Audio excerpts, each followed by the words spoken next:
One of the most subtle forms of self-sabotage is to think that what happened in our childhood or our family was normal and healthy, when in reality it was extremely dysfunctional and traumatic. The reason why this is self-sabotage is because your subconscious, in its naivety, takes what has happened to it as the norm.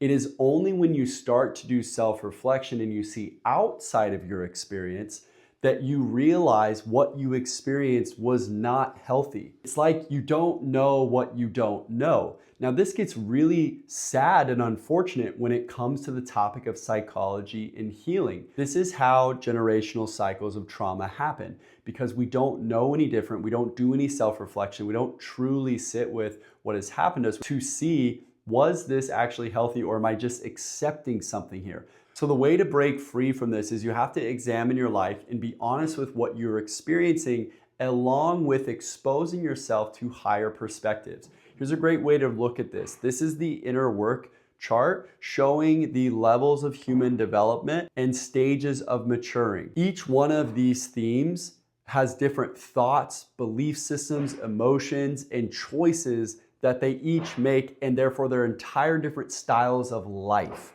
Now, if you don't know any different, you'll just stay stuck in your theme for your whole life. It's what you were born into. You'll repeat it, you'll never question it, and then you'll pass it on to your children. So the first major step is having the courage to be accountable, which means look at the patterns of wounding that you came from and start to work through healing them, because you can't just jump to like a life of high self-esteem, of feeling in love with your life, in love with yourself, love with another person. You can't just jump to that.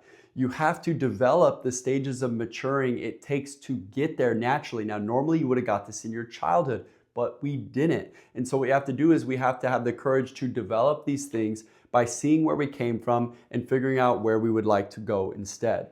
To learn more about this chart and doing this healing work and breaking free from these patterns that we find ourselves stuck in, you can get the book, The Inner Work, that's gonna guide you through this step by step, identifying the patterns you inherited and then figuring out where you would really like to go instead.